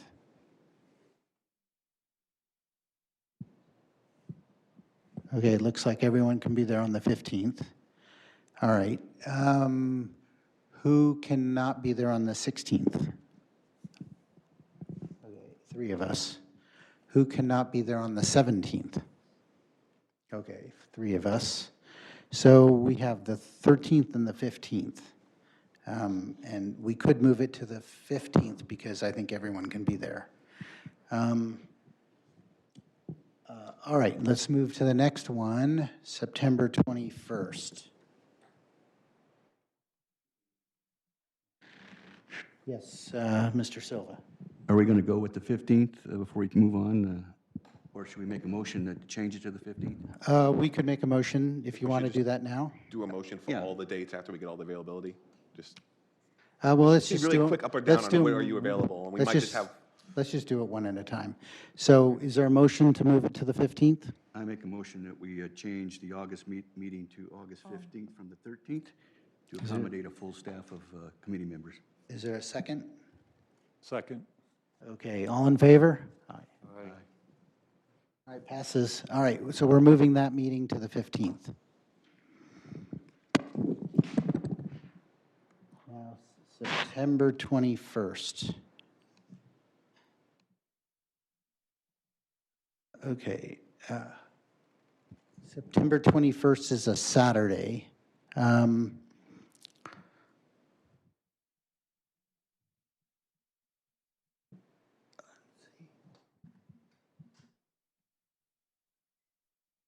Sorry. Okay, who cannot make the 21st, Saturday? Okay, we have one person. Okay, who cannot make the 23rd? Just a minute. Okay, looks like everyone can make the 23rd. Okay. All right, who cannot make the 25th? Is that Wednesday? I cannot make that, Planning Commission. All right, This is a Wednesday, right? that's the Wednesday. And then who cannot make the 26th, the Thursday? That's our original date. All right, so we'll keep it on the 26th. Do we need a motion for that? I don't think so, we're just not changing it, right? Well, We haven't set the times, though, right? yeah. No. Do we need a motion to establish the date for the one that was already booked, or just, that's fine? Do we need a motion to keep the one that's already booked? Yes, you should have a motion for all of the meetings that you're going Yeah, to be so I moved to have it on the setting 26th of September for the second meeting. Second? Okay, all in favor? Aye. Sorry, but did we set a time? We didn't set a time yet. Shouldn't we vote on both the date and time together? If we want to make them different, we could. All right. Do you have a proposed time for the 26th? 7 p.m.? Is there a second? Okay, all in favor? Aye. So that's 7? 7? Okay, is there a motion to make the August 15th date at a specific time? I motion that we change that meeting to 6:30. Second? That's the 15th. All in favor? Aye. Well, sorry, I had a question. Where in Central Park? Is it indoors? I think it's library. The library. Oh, Central Park Library. Yeah. Thank you, sorry. Sorry for that. Yes, it is Central Park Library. Okay. All right, so now we are on to the October 15th meeting.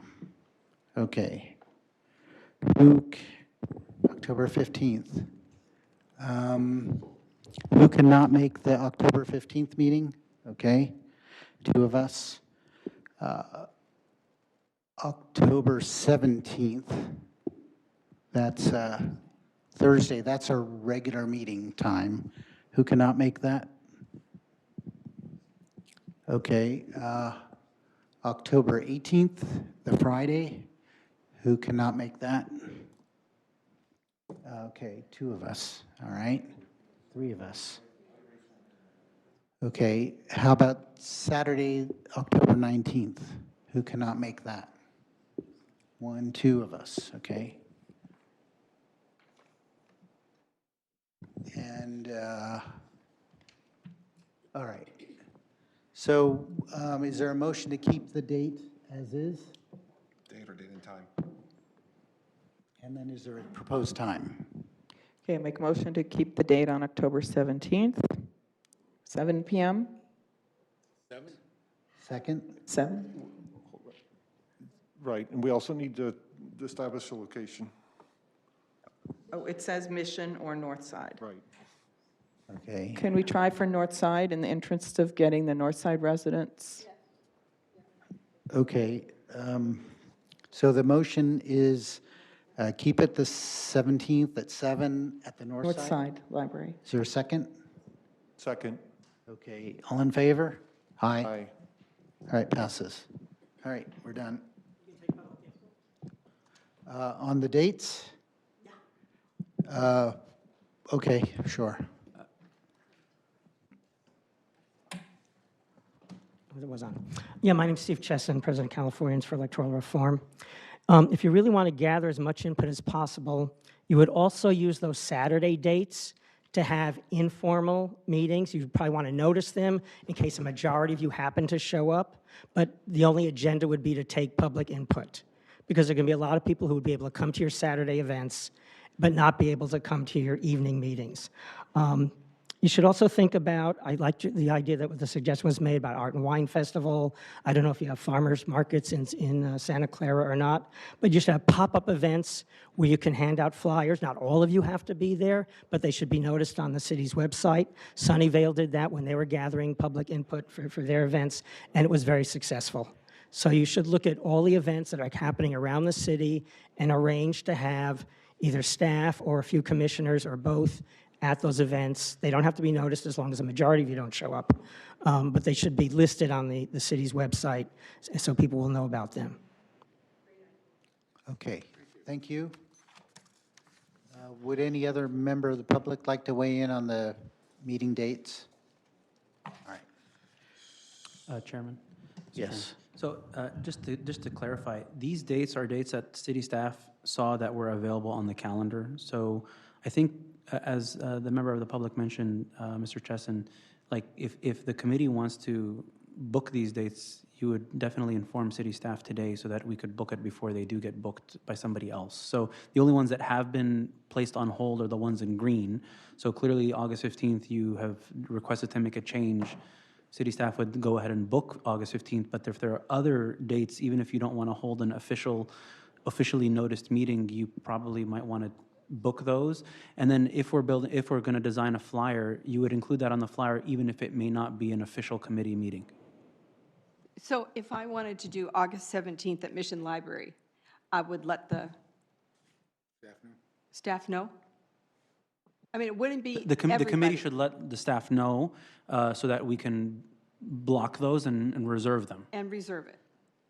Correct. Okay, all right. So whatever you see here on the list are, and correct me if I'm wrong, Robin, but these are as of when these were checked, these were available at the time of checking. So I would encourage You're the correct, committee. they were available, and I can go tomorrow and confirm, but they still look available. Okay. We would need clarification on if you wanted to do a Saturday, what time period. Just, again, we'll double check the room availability, but making sure there's staff there to help open and close down rooms, that type of thing. And one more thing is, as Chris mentioned earlier about park availability, so if there's a desire or an interest in park availability, that would give city staff more discrete, they would be able to go to the Parks and Rec and ask about a specific park, as you mentioned, Machado Park. So, please, we'd like to get that input from you today so that we're not waiting till a month from now before we start booking stuff. Could we tentatively book all the Saturdays now and then cancel them based on availability? Sorry, can you just make What's on the list is what's available. So I think you probably want to start with that, and then The Saturdays that are available there. I don't think unless the committee wants to have a committee meeting on the dates other than the ones they just voted on, I think individual committee members could just go to staff and say, I'm available on that date. Could you please just reserve this room for me? And then as we get closer to the date, that then the staff can put out a notice that there will actually be a meeting at that place. So I don't want you to get too bogged down in Brown Act kind of voting on this kind of stuff. But as long as I don't want to speak for Robin, but I think if you just get word to Robin that these dates that are now currently available, like within the next day or two, you think you can be there and have a meeting at that time, let her know and she'll reserve the room, and then you could start planning your event there. And the sooner she has those dates, then the sooner she can put them on a flyer. Like if there's one flyer made for all of the outreach meetings in addition to the official committee meetings, that would be beneficial, because if you're passing it out at the farmer's market or at the Art and Wine Festival, then people can see, oh, I can't make this date, but I can make this one. So we would appreciate to have as many of those, like notices to city staff from now so that it can be all on one flyer. Okay, Mr. Silva. Yeah, I recommend we stick with these dates, and like the gentleman said, farmer's market, that's on a Saturday. We can a couple of us, or all of us, or one of us can always go to the farmer's market, post that on the site, and be there for the short period of time the farmer's market is open from the morning till, I think it's 2 o'clock. So stick with these dates. If you want to do a Saturday, if some of us want to do a Saturday, we can pick a location and go from there. I prefer to keep it informal and just let us go do it. I just want to make sure that, we have staff support time for whatever we're going to do. And do we want to formally request a booth at the Art and Wine Festival? Staff could take care of reserving that.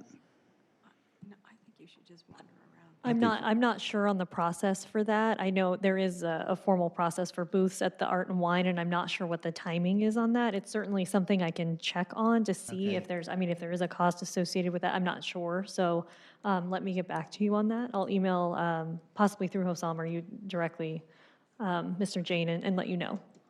Okay. Mr. Cooley. So just from the packet, there was a suggestion that we might add a fourth full meeting. I just want to, it sounds like we're not going that direction. I just want to make sure that everyone's on board with us not meeting as a full group again on top of, obviously, I'm fully in agreement. We should all split up and do our things, and we probably should actually tell everyone, please do that and come back with the expectation. But just the idea of us doing another full meeting, do we want to, does anyone have a strong opinion on that before we just close off the potential? Well, I don't understand your question. We're locking in 3 meetings, one in August, September, October. Inside of the details for this, there was the suggestion that we might add a meeting as a full meeting.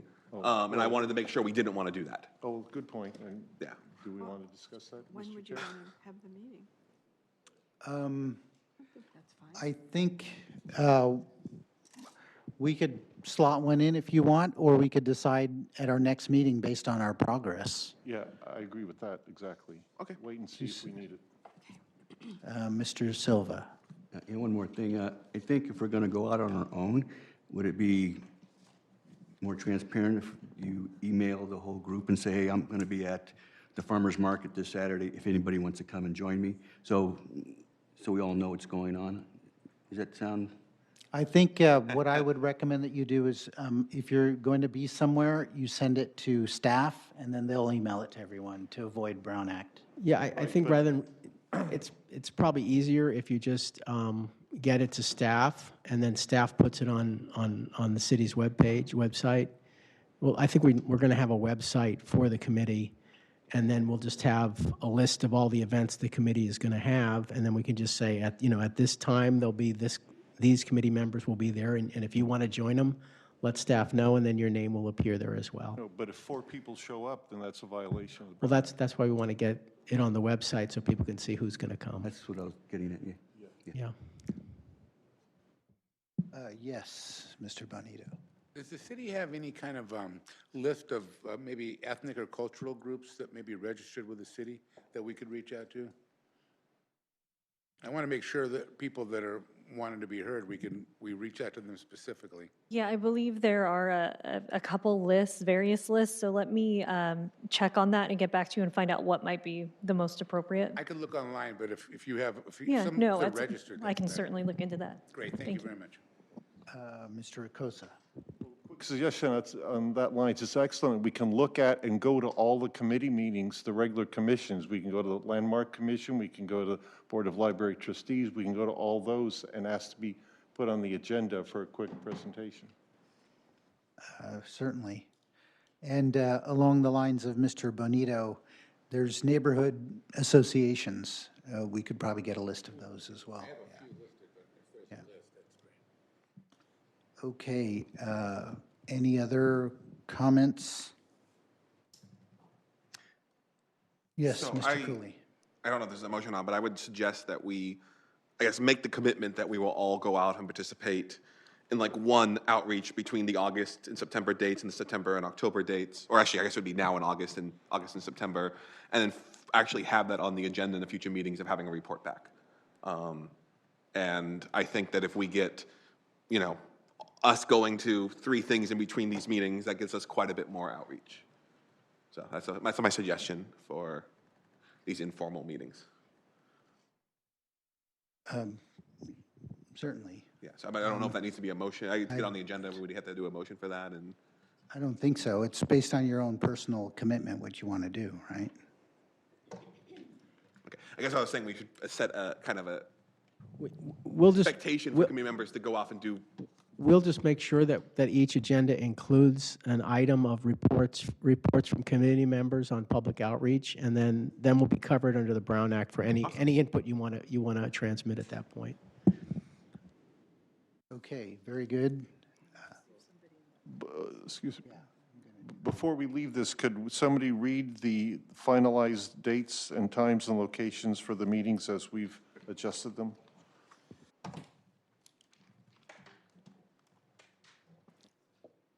Okay, we have August 15th at 6:30 PM, Central Park Library. September 26th, 7 PM at that Mission Branch Library. And then October 17th, 7 PM, North Side. Thank you. Okay, now would any member of the public like to speak on this item?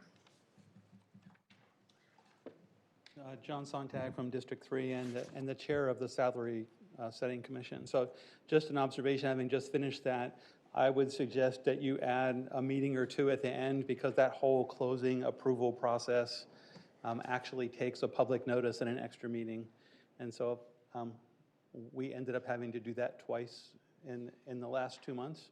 And so the conversations are more complicated than you always expect. And it takes a little bit of time to close the mechanics. Thank you. Any other member? Are we on item 7 now? We're on. No, we're still on 6. Never mind. Okay. Okay. Okay. All right, now we'll move on to items.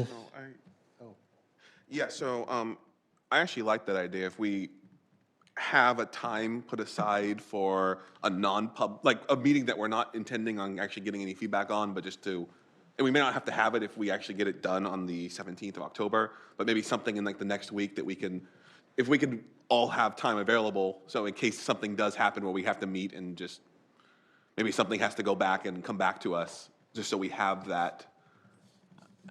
You know, I just want to, the 17th is about the last time that you're going to be able to meet for us to be able to put it on the ballot.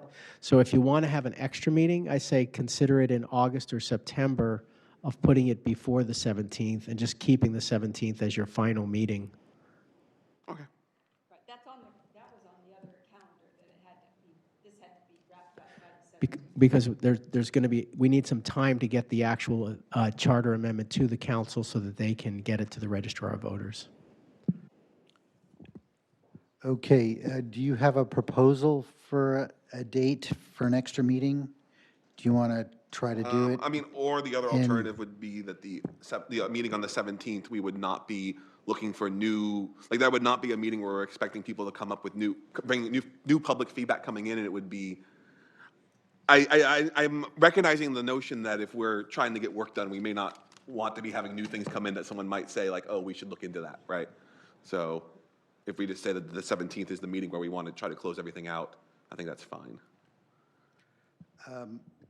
Yeah, so we would probably gathering try that to do a meeting a week or two before that, so that, because everything's always rushed at the end, like this gentleman said. So it would be a week or two before that, and that would be our final meeting.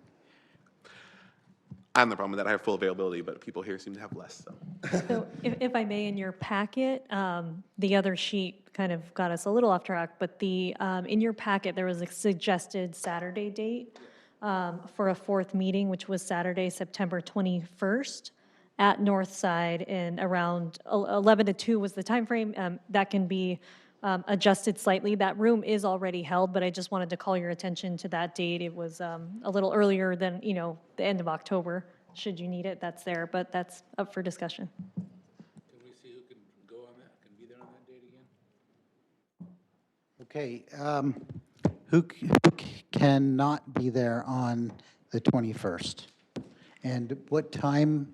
That's a Saturday. Would that be in the 11 to 2? Okay.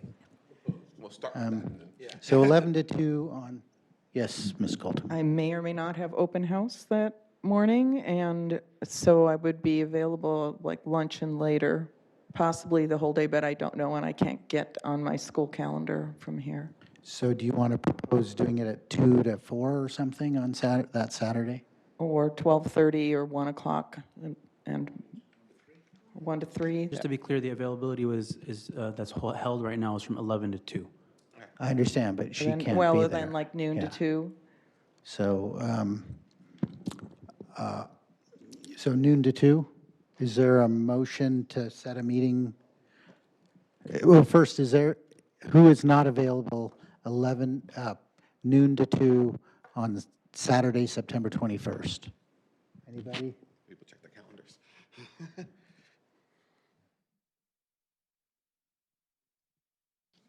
I'm good.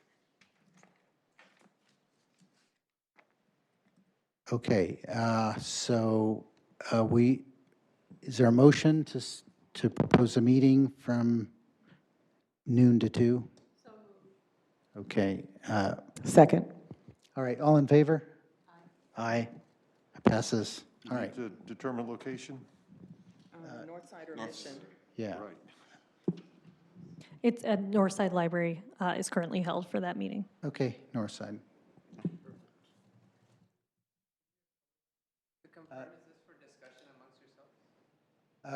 So, yeah, you can, I think we're done. Do you have a comment?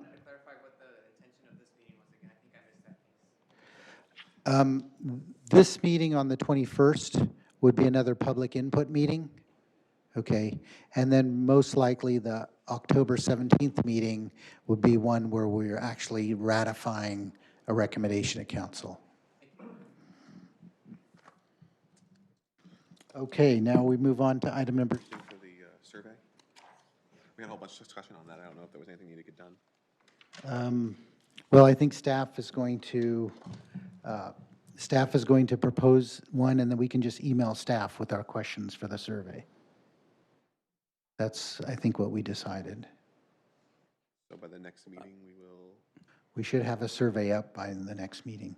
We haven't proposed anything, so if you would like to direct staff to maybe draft a survey, we can do that, but otherwise, we'd be looking to the committee to provide input on what the survey would ask. And I do agree with what City Attorney Brian Doyle mentioned earlier about, maybe you want to simplify the initial survey and then you might want to add to it later, but again, that's entirely up to you. It's just hard if you're changing the survey to get statistics on, who's in favor and who's not. It's a little bit harder. But, so, all right, do we have a proposal for when we want staff to have a open city survey?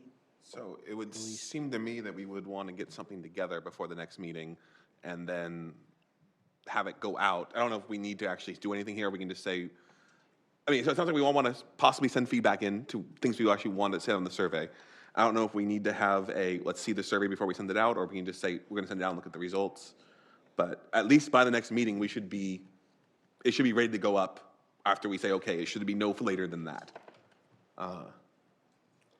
So we can agendize for the next meeting a proposed survey from staff where you can have input, change the questions, and then it's on the agenda. You can definitely vote to get it out at that point. And in the meantime, you can also email staff with any suggestions you might have for them to bring back that proposed survey for the August meeting. Yes, Mr. Bonito.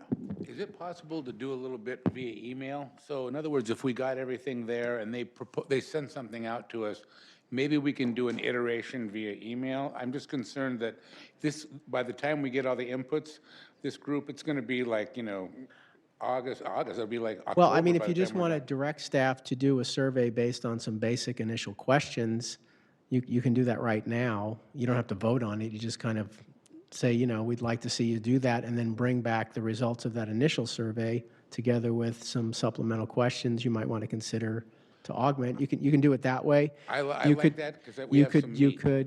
You could have 2 or 3 of you agree that you'll form a survey to give to staff to send out before August so that you'd have some results by August as to what it looks like.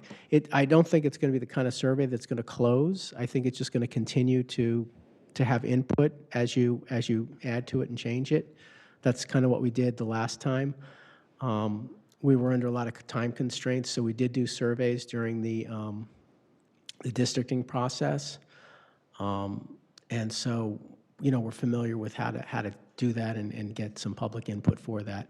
It's somewhat helpful, but it's not, as the chair noted, statistically, it's not like a professional polling survey or anything like that. It's just simply a way of getting input. You don't really know from the sampling how this would actually pan out from a voting standpoint. Okay, I would like to have data by the next meeting so we have something to discuss beyond our own meetings that we have with people. Mr. Ricosa. Thank you. If you thought about us already, the survey should be some automatable, whereas besides getting regular natural language input, we'd want to, fill in the bubbles or give a number from 1 and 5 so that can all be automatically collated rather than just having to go through words so we can have something. So hopefully it'll be automatable and right. Thank you. Any other, Mr. So, Cooley? since we've said that people should go out and try to contact the community, maybe we just say that 1 or 2 people here, this would be their outreach for the next meeting, in the sense that they would work with staff to get the thing out and then get the results and summarize it for us for the meeting. And it would just be just like someone who would be holding a meeting. That would be what they're doing. I don't know if we would need to pick people or just say people would volunteer for that, but because it sounds like people want to have feedback and some back and forth, but we could just say like 1 or 2 people sound like you're interested. Maybe, look over the thing and then look over the results, and then when everyone else is saying that I went and had a meeting at Northside with this, just be, here's what the survey came back with. I think the cleanest way would be for the chair to just recognize 2 or 3 people to go work with staff. Yeah. I would be very happy to do that. Yeah. I mean, Who would like to work with the staff to get a survey out in, say, the next 2 weeks? I do it. Mr. Ricosa, Silva. Okay, we can only have 3. So how about Kathy? Oh, no. I'm going to pass on this. So Mr. Silva, Ms. Almazal, and, oh, you dropped out? Okay. Ricosa, Cooley, and Almazal. There we go. Okay, great, thank you. All right.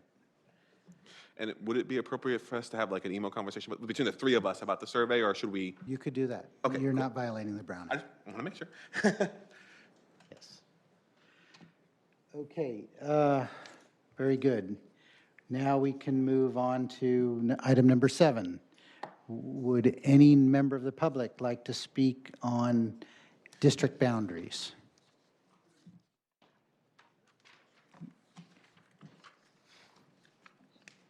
Yes, Steve Chesson, President of Californians for Electoral Reform. My understanding is, this is in response to a couple of points that Mr. Ricosa made. My understanding is the court retains jurisdiction through the 2020 election. So if after you get your input, you decide that you do want to recommend a change to the number of districts, that wouldn't be able to take effect until after 2020, unless either the city wins the appeal or you decide to ask the court's permission, which I would not recommend. The second thing is, if you are going to discuss and take input on whether the election should be conducted using ranked choice voting, I would recommend that you would put that in a separate charter amendment. The more things you put into a charter amendment, the more reasons you give people to vote no on the charter amendment. In hindsight, that was one of the mistakes we made with Measure A. Some people voted against it because they didn't want to switch to districts.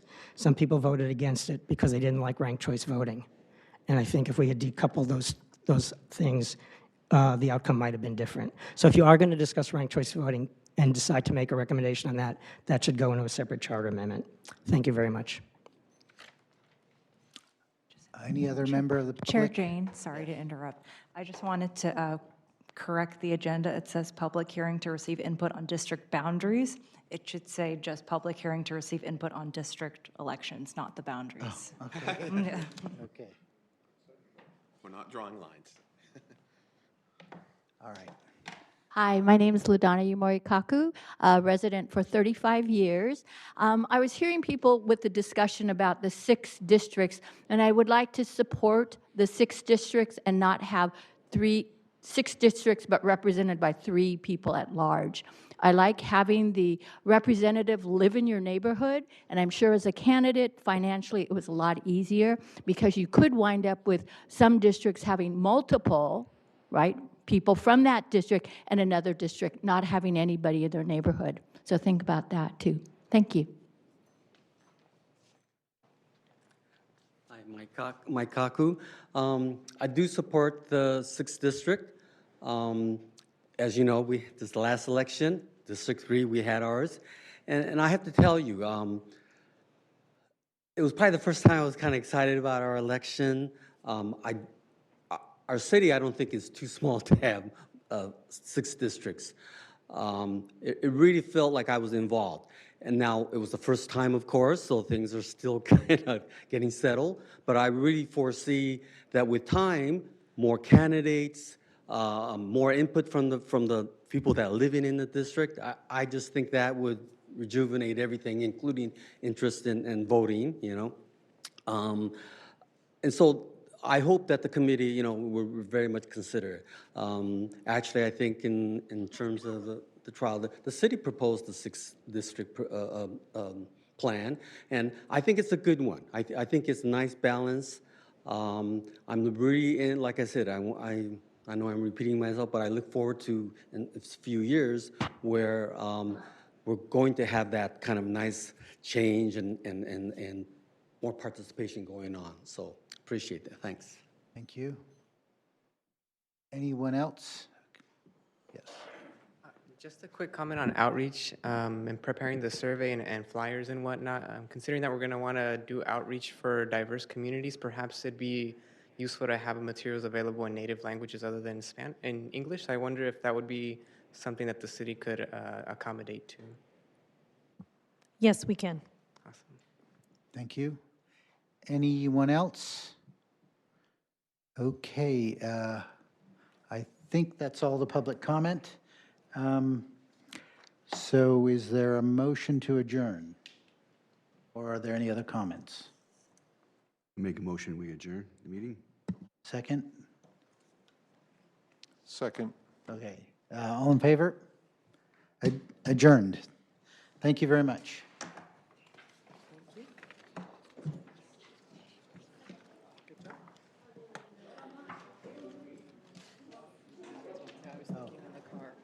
Thank you.